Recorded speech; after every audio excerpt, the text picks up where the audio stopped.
ግን ስንቶቻችንን የነዚህን የጌዮችን ወይም ስማቸውን ቄስ ይጥራው አራው የአለባበስ ስታይላቸውን የምናቀው ሳናቀው እንደ ፋሽን ስንቶቻችን አውቀን ተከትለናል ወይስ ሳናቀው ለብሰን ተከትለናል? የእውነት መቃወም ከዚህ ብንጀምርስ? የሚለብሱት የልብስ ስታይላቸው ያስታውቃል፣ የቁልፍ አያያዛቸው ያስታውቃል፣ ባንዲራቸው ያስታውቃል። ይሄንን መቃወም ከዚህ ይጀምራል። እኔ ወንድ ነኝ፣ ስለዚህ እንደ ወንድ ወገብ ቀበቶን ጠበቅ አድርጌ ልለብስ አይገባም ወይ? ስንቶቻችን ነን? የኢትዮጵያ ወንድ ወገቡን ጠበቅ አድርጎ ሱሪን አስሮ ሲሄድ ያምርበታል። ወንድ ነው። እንደንትን ዝቅ አድርጎ ካለባበሳችን እንጀምር። ከዚህ እንጀምር። ራሳችን መለወጥ እንጀምር። የዛኔ ሌሎችን እንለያቸዋለን። አዎ ይሄ ነው፣ ስለዚህ መወገዝ አለበት እንላለን። መንግስትስ እስከመቼ ነው የሰይጣኑን ኮርማዎች የሚቀልበው? እነኚህ እኮ የሰይጣን ኮርማዎች ናቸው። ሰይጣን ደግሞ ከሰው ጋር ምን ህብረት አለው? እስከመቼ ነው ዝም የምንለው? ይሄንን ሀገር ለማን ነው የምናስረክበው? ለነዚህ ለሰይጣን ኮርማዎች? አረቻ ሀገር ቅድስት ናት። አረ አናርክሳት፣ በእኛ ተግባር አናርክሳት። አረ ገና አጣጥመን አልበላናትም ይችን ኢትዮጵያን። አረ ቅድስናዋን ደብቃብናለች። የእውነት በጣም ይከብዳል፣ በጣም ያሳዝናል። የቱ ጋር ነው የቆምነው? ምን እያደረግን ያለ ነው? ልጆቻችን በምን ሁኔታ ነው እያሳደግን ያለ ነው? ስንቶቻችንን በኢትዮጵያ ባህል ወግና ስርዓት ልጆቻችንንስ እያሳደገን ያለ ነው? ለምንድነው ሌሎቹ ናፋቂ የምንሆነው? ለምንድነው የራሳችንን አጉልተን የማናሳየው? ለምን ሌሎች የኛን ነገር ሲነግሩን እንሰማቸዋለን? ለምን የራሳችንን አክብረን ሌሎች እንዲያከብሩት አናደርግም? ስንት የሚከበር ባህል እኮ አለን። ህግ ማለት ደግሞ እኮ ይሄ ዶግማ አይደለም፣ ቀኑና ነው። ይቀየራል። ለምንድነው የማይቀየረው? ወደ ሳይሆን ትቀይራለህ። በቃ ነው ይቀየራል። እኛም ምንፈራው አባ ገብረ ኪዳን ያሉት ነገር እንዳይመጣ ነው። አባ ገብረ ኪዳን።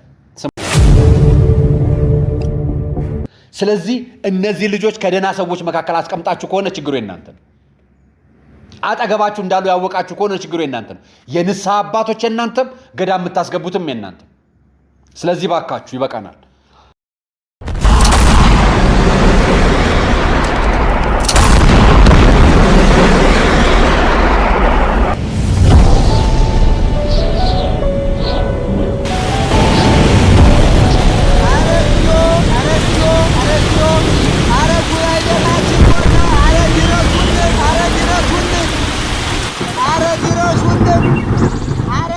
ለ1300 ዓመታት ጳጳስ ያፈራች፣ ካህን ያፈራች፣ ጻድቃን ያፈራች ገዳማችን ራማ ኪዳነ ምህረት ከዞብል ተራራ ዛሬ በሚሊኒየም አዳራሽ ተጠራቸዋለች። ይሄን የምታዩትን የ200 ብር የትኬት መግቢያ አድርጋ ቤተክርስቲያናችን ጋር አብራችሁን ቁሙ፣ ኑ አብረን እናልቅስ፣ ኑ አብረን እንዘምር፣ በሚሊኒየም አዳራሽ ታኅሳስ 5 እንገናኝ ብላ ትኬት አዘጋጅታ በየደብራችሁ መታለች። ሁሉ ጊዜም ከቤተክርስቲያን ጎን የሚቆም ምእመን ይፈልጋል። ራሱን ለቅድስተ ቅዱሳን ድንግል ማርያም ለእመቤታችን ለኪዳነ ምህረት የሚሰጥ አንድ ምእመን ትፈልጋለች። 20,000 ምእመናን ሆናን በሚሊኒየም አዳራሽ እነሆ ኪዳነ ምህረት የራማዋ እናቴ አለንልሽ ልንላት መተናል። ታዲያ እናንተ የት ናችሁ? ታኅሳስ 5 ቀጠሯችን በሚሊኒየም ኪዳነ ምህረት እንገናኝ። ኑ የራማዋን የዞብሏን ኪዳነ ምህረትን በጋራ እንደግፍ በሚሊኒየም አዳራሽ።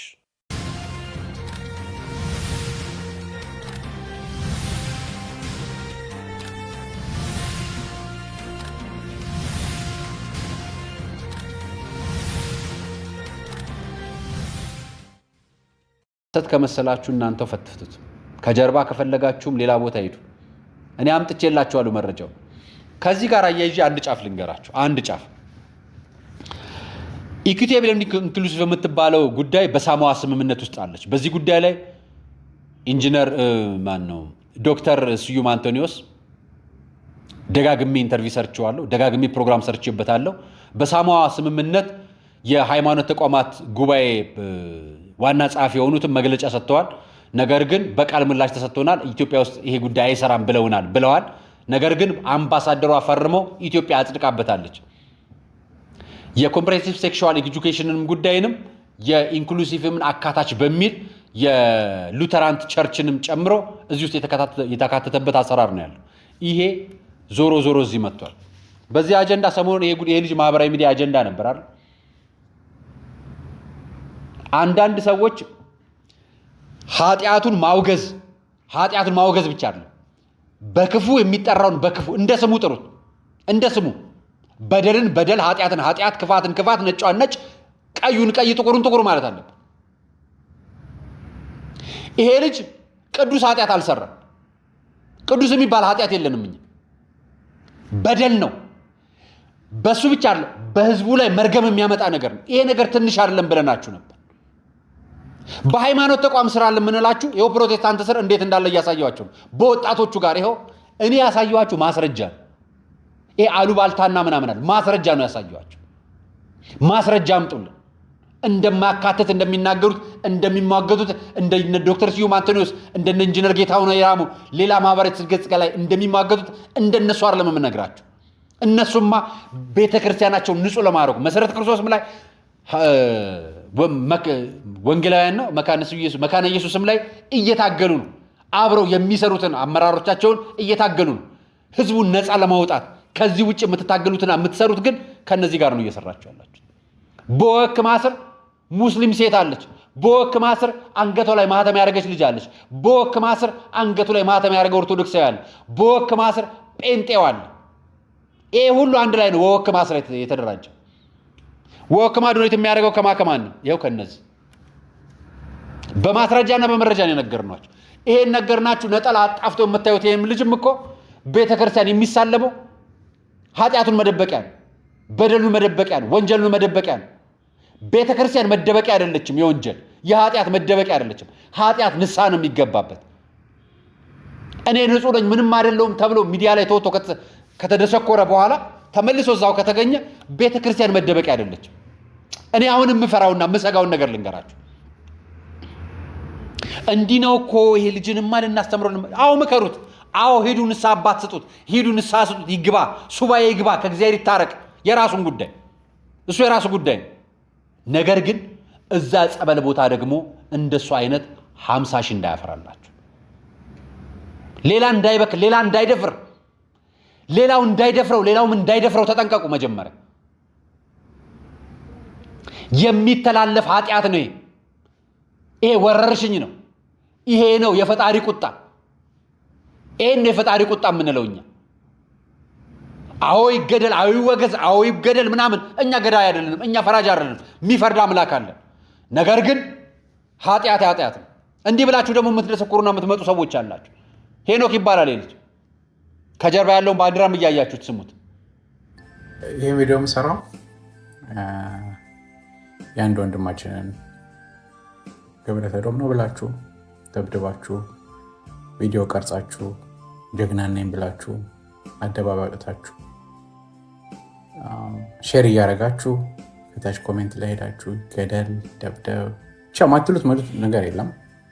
ግን ለራሴ ግራ የገባኝ በቃ ውስጥ የደማው ሳልጠብቃችሁ ቀርቼ አይደለም። ባይደወይ ይሄን አታረጉም የሚል ኢትዮጵያን በጣም ብዙዎቻችሁ ይሄን አታረጉም የሚል እብደትም የለኝም። እንደምታረጉት እርግጠኛ ነበርኩ። ከዚህ በኋላ አታረጉትም አይደለም፣ ታረጉታላችሁ። ብዙዎቻችሁ በእናንተ አላዝንም።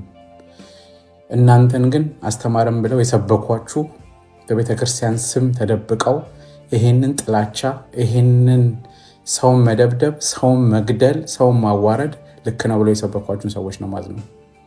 እኔ ቪዲዮን አይቼ ልቤ የተሰበረው ዛሬ ላይ አጠገባችሁ ከጎያችሁ ያሉ ወንድም እህቶች አሏችሁ፣ እናት አባቶች፣ አክስት አጎቶች፣ ጓደኞች አሏችሁ። ጨካኔያችሁን እያዩ ያሉ፣ ኮሜንታችሁን እያዩ ያሉ፣ የት እንደሚገቡ ፈርጥረው ባልተወለዱበት መርጠው ባልተወለዱበት ማህበረሰብ ውስጥ ሆነው የተመሳሳይ ጾታ አፍቃሪ ብቻ በመሆናቸው ነጋቸው እንደማይነጋ እየነገራችኋቸው ያላችኋቸው በጣም ብዙ ሰዎች አላችሁ። እናንተ እግዚአብሔር አይደላችሁ። ቤተክርስቲያን ትወቀሳለች። በዚህ አያችሁ፣ መቶ ቤተክርስቲያን ወቀሰ። አክስት አጎት ወንድም እህት አላችሁ፣ ተመሳሳይ ጾታ አፍቃሪ ስም ሰጡት። አያችሁ። ከዛ ነገ ምን ይመጣላችኋል? ልክ እዛ የወክማ ላይ ያለው የጀርባው መሰረት እነ ሉተራንት ቸርች ተመሳሳይ ጾታ ጋብቻ የሚፈቅዱት እነ ኢንክሉሲቭ የምትብለው ቃል የመጣችው አካታች የምትብለው ቃል መታላችሁ እዚህ በሰው አፍ እንዴት ትደሰኮራለች? በሰው አንደበት በደላችሁት፣ የሰውአዊ መብትን ጣሳችሁበት። አልገደሉትም እኮ እንደውም አልገደሉትም፣ አልነኩት፣ እንደውም አልተነካም እኮ። እና እናንተ ሂውማን ራይት ነው በቃ መብት ጥሰት ምናምን ብላችሁ ትመጣላችሁ። አያችሁ ምን ፈራው? አያችሁ ኢትዮጵያን ምን ፈራት? አያችሁ ከጀርባ እናንተ ከኤንጂኦ ከዓለም አቀፍ ተቋማት ጋር የምትገናኙትን ግንኙነት ምን ፈራው? አያችሁ መጨረሻው? አያችሁ ከጀርባ ያደረገውን ባንዲራ? አያችሁ እሱ ማን እንደሆነ? አክስት አጎት አላችሁ ተመጻይዙት አፍቃሪ የሆኑ አሉ፣ ያውቋቸዋል፣ ይተዋወቃሉ። እነሱ ግሩፕ አላቸው የራሳቸው። በጣም ብዙ ግሩፕ አግኝቻለሁ። ሰዎች ልከውልኝ ግሩፑን አይቼዋል። በጣም ብዙ ግሩፖች አሉ። አሁን እናንተ 100,000 ነው የምትጠብቁት አይደል? ከሚሊዮን ያልፋሉ። እና የፈጣሪ ቁጣ ታዲያ ሳንሰን አይደለም እንዴ? እና መጻዊ እንደው ሃይማኖት አስተማሪ ነው የምትሉ ግደሉ አሏችሁ። ማን ግደሉ አለ? ማን ተናገረ ግደሉ ብሎ? የትኛው የሃይማኖት አባት ግደሉ አለ? ንስሐ ግቡ ነው ያለው። አልቅስ ወደ ፈጣሪ ነው ያለው። ንስሐ የሚቀበል ካህን ግደሉ ብሎ ተናግሮ አያውቅም። የትኛውም ጳጳስ ግደሉ ብሎ አያውቅም። የትኛውም የሃይማኖት መሪ ግደሉ ብሎ አያውቅም። አልተናገረም። የቤተ ክርስቲያን ተናገር አታውቅም። ማህበረሰብ የራሱ ከሃይማኖት ውጪ ባህል፣ ወግ፣ እሴት አለው እና ወንድ ለወንድ ስለተገናኘ ያንን አግኝቶ ማህበረሰብ ከአእምሯቸው ቁጥጥራቸው ውጪ ሆኖ ቢገድሉት ቤተ ክርስቲያን ትወቀሳለች? ቢገድሉት መስጊድ ይወቀሳል? ቢገድሉት ቸርች ይወቀሳል? አይወቀስም። አይነሱም። በዚህ ጉዳይ የሃይማኖት መሪዎቹም አይነሱም። እውነት ነው፣ ወንጀል ነው። 25 ዓመት የሚያስቀጣ ወንጀል ነው። አዎ የስነ ልቦና ጥቃት ነው። ድፍረት ነው። ከኢትዮጵያዊነት ማህበረሰብ ስነ ልቦና ውጪ ነው። መደፈር ነው። ልክ ናቸው ያደረጉት። እንደውም ሲያንሰው ነው። እሱ ንስሐ ይግባ። የሃይማኖት አባት ካለው ንስሐ ይስተው። እሱም ንስሐ ለመቀበል ከፈለገ ሂድ። ጸበል ቦታ 3 ወር 3 ዓመት ቆይቶ እኮ ወጥቶ እኮ ያው ነው እኮ ልጁ። ያው እናንተ እያገኛችሁ ትበከላችሁት። እኛ የምንፈራው አባ ገብረ ኪዳን ያሉት ነገር እንዳይመጣ ነው። አባ ገብረ ኪዳን ስሟቸው። ይሄ ያሉት እውነት ነው፣ ውሸት አይደለም። ተናግረዋል እሳቸው። እነዚህ ግብረ ሰዶማውያን እየተደራጁ ገዳም እየገቡም ጭምር ነው። መናኝ እየመሰሉ እየገቡ ከገዳም እያስፈቀዱ እየገቡ ነው። ገዳማትን ለመበከል ማለት ነው። መጠንቀቅ አለበት። እንግዲህ አሁን ሰምታችኋል። አንድ ከተማ እዚሁ ግብረ ሰዶማውያን ተደራጅተው መነኩሴ መስሎ ቆብ አድርጎ ግን ግብረ ሰዶማዊ ሆኖ ዲያቆናቱን ብር ከፍላችኋለሁ ግብረ ሰዶማውያን ሁኑ እያለ ተገኝቷል። አሁን በቅርብ ማለት ነው። እንዳይያዝ ደግሞ አሽወልከው አጠፉት። ልያዝ ሲል ለምን የፈጸምባቸው ሰዎች በከተማውም ወደ 500 አባል አለን ብለዋል። እዚሁ እኮ ዙሪያ ነው፣ በዚሁ ቅርብ ነው። አሁን ይሄ ነው እንግዲህ ግብረ ሰዶማዊ ተስፋፋ። ሰው ኃጢአት አልበቃው አለ። በፍጹም ብዙ የሚያሳፍር ነገር አለ። እግዚአብሔር ችሎን ነው እና እንኳን ገዳም አሁን ጸበልማ የኛ ነው ልትሉን ነው። ቀጥሉ። እየነገርናችሁ ነው። በማስረጃና በመረጃ ነው እያሳየናችሁ ያለው። የት እንደጀመራችሁት ከ1814 ዓመተ ምህረት ጀምሮ በፈረንጆች አቆጣጠር ከጁን 6 ጀምሮ እስቲል እስካሁንም እየተሰራበት ነው። ይሄ ጉዳይ 75 ዓመት ሆኖታል ኢትዮጵያ ውስጥ ከገባ። እስቲል አሁንም እየሰራችሁበት ነው። አሁን የመብት ተሟጋች ሆነው ቪዲዮ ቀርጸው የሚለቁ አሉ። ወንድ ሆነው እናትና አባት ወልዶት አክስትና አጎት ኖሮት ልጅ ይኖረኛል ብሎ እሱ እና ለሱ መብት ተቆጭቶ ለኃጢአቱ ተንገብግቦ ያለቅሳል። ለኃጢአቱ ተንገብግባ ወንድ ስለሆነ ይገደላላችሁ፣ ሴት ስለሆነ ትገደላላችሁ የምትል ደግሞ ትወጣለች። አሁን ዋናው ጉዳይ ኃጢአት ነው። የተረገመ ኃጢአት ነው። ቅዱስ ኃጢአት አይደለም። ይሄ የተረገመ ኃጢአት ነው። በደል ነው። ኢትዮጵያውያን ተበድለናል። ፈጣሪን አስከፍተናል። እኛ የተበደልነው በገዛ ህዝባችን ነው። ያበደልነው ደግሞ ፈጣሪያችን ነው። ያስቀየምነው አምላካችን ነው። ንስሐ እየገባን ስጋ ወደሙ እየተቀበልን ወደ ፈጣሪ እናልቅስ። ጥያቄ ይሄ ነው። ሌላ ነገር አልተጠየቀም። ይሄ ልጅ በህግ ይጠየቅ። ወንጀል ነው የፈጸመው። ስልኮቹ ይመርመሩ፣ ማስረጃዎቹ ይታዩ። 25 ዓመት ያስፈርዳል ይህ ጉዳይ። 25 ዓመት እንደውም ያንሰናል። እኛ እድሜ ልክ ስርዓትና የግድያ ፍርድ ይፈረድልን እያልን ነው። ይጠየቅልን፣ በግድያ በፍርድ ይፈረድልን እያልን ነው። የምንጠይቀው ለፍትህ ነው። የምንጮኸው ለህዝባችን ነው። የምንናገረው ስለ ሀገር ነው። የምንኖረው ስለ እምነታችን ነው። የምንጠብቃት ሀገር አለችን ሰማያዊ መንግስት። በተመሳሳይ ጾታ ጋብቻ ብላችሁ አቆለጳጳሳችሁ ጠርታችሁት ኃጢአትን አታሽሞነሙኑት። ብልግና፣ ጸያፍ መዋረር ነው። ይሄ ማለት እኮ መቃጠል ነው። በምድር ላይ ሲኦልን መቀበል ነው። እኛ ደግሞ ሲኦልን አንፈልጋትም። ኢትዮጵያውያን ደግሞ ባህላችን አይደለም፣ እምነታችንም አይፈቅድልን። ስለዚህ ወንጀል ብቻ አይደለም፣ ጸያፍ ነው። ይገለሉልን። እኛ ኢንክሉሲቭ ብላችሁ በዚህ በኩል መታችኋል። 75 ዓመት ሙሉ በሃይማኖት ተቋማት ስር መታችኋል። በኢትዮጵያ ኦርቶዶክስ ተዋሕዶ ቤተክርስቲያን የክርስትና ልማት ተራድኦ ኮሚሽን ውስጥ ሉተራን ቸርች መጥቷል። ኃጢአተ ሰዶም የሚያጋባው በወንጌላውያን አለ፣ በካውንስሉ አለ፣ ሰፖርት የሚያደርግ አላችሁ፣ እናውቃለን። ህብረተሰብ ግን በቃኝ፣ ከፈጣሪ ጋር ያለን ጥል ይበቃናል። አስቀየም ነው፣ በደል ነው፣ አስከፋ ነው። አምላካችን ለእኛ የሚጠብቀውን ሰማያዊ መንግስት እሱኛ አሳልፈን ሰጠ ነው። ራሳችን ስጋችንን አረከስን፣ በደልን፣ ዘሞትን፣ ኃጢአት ውድድር ያዝን። የቀረን የለም እኮ። ለዚህ ደግሞ ጥብቅና የሚቆም እኮ ኃጢአት ነው ደግሞ የሚመጣው፣ ያውም በራሳችን አማርኛ፣ በራሳችን መልክ፣ በራሳችን ከለር፣ በራሳችን ቋንቋ። ታዲያ ውቀሰዋ ፈጣሪህን። በራስ ፍላጎት ከሆነ ውቀስ ፈጣሪህን። ለምን እዚህ ሀገር ወለድከኝ ብለህ ውቀስ።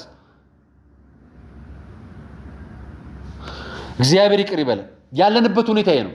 እንደው መጨረሻ ላይ ጠበቃ እያለው ቢታኒ ህጋዊ በሆነ ቋንቋ እንዲነገረን ጋዜጠኛ ሶፎንያስ ጋር በተገናኘ ድርጊቱ ሆን ተብሎ ከአዲስ አበባ አዳማ ለግብረ ሰዶም ግንኙነት ሄዷል የሚለውን በተመለከተና ይህ ድርጊት ከህግ አንጻር እንደምን ይታያል የሚለውን ለመመልከት ጠበቃና ህግ አማካሪ እያለው ቢታኒ ነኝ። እንግዲህ ጋዜጠኛ ሶፎንያስ ጋር በተገናኘ ይህን ሐሳብ አነሳውኝ እንጂ በስፋት ኢትዮጵያ ውስጥ እየተሰራጨና እንደውም ወደ ስጋት ደረጃ ላይ እየደረሰ ያለ ብዙ ግለሰቦች ይህንን ጩኸት እያሰሙ ቢሆንም ግን ትኩረት ያልተሰጠበት ጉዳይ ስለሆነ ከህጉ አንጻር ይህንን ነገር ለመመልከት ዛሬ ተገኝቻለሁ ማለት ነው። ስለዚህ በወንጀል ህጋችን አንቀጽ 629 ላይ ማንም ሰው ከእርሱ ጋር አንድ አይነት ጾታ ካለው ከሌላ ሰው ጋር ግብረ ሰዶም ወይም ለንጽህና ክብር ወይም ለመልካም ጠባይ ተቃራኒ የሆነ ሌላ ድርጊት የፈጸመ እንደሆነ በስርዓት ይቀጣል ይላል ማለት ነው። ስለዚህ እንዲህ አይነት ድርጊት እንደየድርጊቱ አይነትና ሁነት አፈጻጸም እየታየ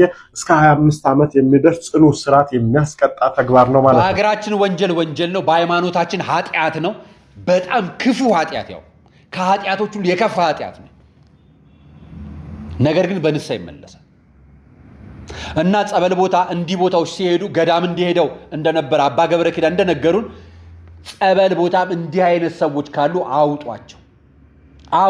መጀመሪያ ንስሐቸው ይቅደም፣ መጀመሪያ ቀኖናቸው ይቅደም። ማንም ሰው ንስሐ ሳይቀበል ጸበል አይጠመቅም፣ ይፍቱሽ አይባል። ንስሐ ደግሞ ሱባኤ ተይዞ አርምሞ ተይዞ ዋሻ ተገብቶ ለዓመታት ነው የሚቀመጠው ሰው። ስለዚህ እነዚህ ልጆች ከደህና ሰዎች መካከል አስቀምጣችሁ ከሆነ ችግሩ የናንተ ነው። አጠገባችሁ እንዳሉ ያወቃችሁ ከሆነ ችግሩ የናንተ ነው። የንስሐ አባቶች የናንተም፣ ገዳም የምታስገቡትም የናንተ። ስለዚህ ባካችሁ ይበቃናል። ቤተክርስቲያናችን አለ ሀገራችን ወደ ፈጣሪ ምልጃ ትጠይቅ፣ ትማጽን። ቤተክርስቲያን ይህንን ምላ ታውጅልን። እኛ የምንጠይቀው እሱ ነው። ከነገ ወዲያ የመጨረሻው ቀን ያለን ቀን ነገና ከነገ ወዲያ ነው። ዛሬን ይሄን ቪዲዮ ስታዩ ጥቂት ሰዓታት ነው የቀራችሁ፣ ሰዓቱን ሊያልቅ። ስለዚህ ነገና ከነገ ወዲያ ያለን ቀን 2 ቀን ነው የሚቀረን። ከዛ በኋላ የሚቀረው ምንድነው? ሚሊኒየም አዳራሽ ላይ ምህላ ጸሎት የምንይዝበት ነው። ራማ ኪዳነ ምሕረት ድጋፍ እየደገፈን ኪዳነ ምሕረት ገዳሙን ከ400 በላይ የአብነት ተማሪዎች ያሉበት ከ500 በላይ ደግሞ ገዳማውያን ያሉበት ገዳም ጦርነት፣ ረሃብ፣ ስቃይ፣ ችግር፣ ቸነፈር ገጥሞታል። የቅርብም ጊዜ ጦርነት ገጥሞታል እና ቤተክርስቲያኗ ጉዳት ላይ ነው ያለችው። ለዚችም ቤተክርስቲያን ለራማ ኪዳነ ምሕረት ራያ ዞብል ተራራ ላይ የምትገኘው ኪዳነ ምሕረት ድጋፍ ማሰባሰብ በሚሊኒየም አዳራሽ ከ20 ሺህ በላይ ምዕመናን ተሰብስበን ጸሎት እናደርጋለን፣ ምህላ እናደርጋለን፣ እንዘምራለን፣ ከገዳማውያኖች ጋር እንነጋገራለን። ያንን ስብከት ይሰብኩናል፣ ያስተምሩናል፣ ሁሉ ነገር ያደርጉልናል። እናንተ ታዲያ በአጭር የንግድ ባንክ አካውንት ቁጥር በ1627 ገንዘብ መላክ ትችላላችሁ። ሰዎች እንዲገቡ ማድረግ ትችላላችሁ። ቤተክርስቲያኑንም አስራት በኩራታችሁን ልካችሁ ድጋፍ ማድረግ ትችላላችሁ። ከመሸጋገሪያው ከማስታወቂያው በኋላ እንለያያለን። በሚሊኒየም አዳራሽ እንገናኝ። ሰናይ ቀን።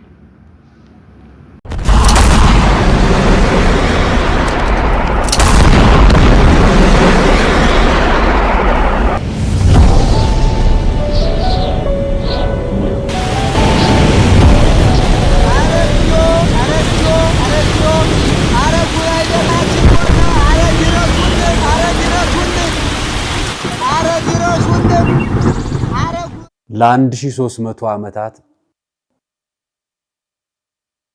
ጳጳስ ያፈራች ካህን ያፈራች ጻድቃን ያፈራች ገዳማችን ራማ ኪዳነ ምህረት ከዞብል ተራራ ዛሬ በሚሊኒየም አዳራሽ ተጠራቸዋለች። ይሄን የምታዩትን የ200 ብር የትኬት መግቢያ አድርጋ ቤተክርስቲያናችን ጋር አብራችሁን ቁሙ፣ ኑ አብረን እናልቅስ፣ ኑ አብረን እንዘምር፣ በሚሊኒየም አዳራሽ ታኅሳስ 5 እንገናኝ ብላ ትኬት አዘጋጅታ በየደብራችሁ መታለች። ሁሉ ጊዜም ከቤተክርስቲያን ጎን የሚቆም ምእመን ይፈልጋል። ራሱን ለቅድስተ ቅዱሳን ድንግል ማርያም ለእመቤታችን ለኪዳነ ምህረት የሚሰጥ አንድ ምእመን ትፈልጋለች። 20,000 ምእመናን ሆናን በሚሊኒየም አዳራሽ እነሆ ኪዳነ ምህረት የራሟ እናቴ አለንልሽ ልንላት መተናል። ታዲያ እናንተ የት ናችሁ? ታኅሳስ 5 ቀጠሯችን በሚሊኒየም ኪዳነ ምህረት እንገናኝ። ኑ የራሟን የዞብሏን ኪዳነ ምህረትን በጋራ እንደግፍ። በሚሊኒየም አዳራሽ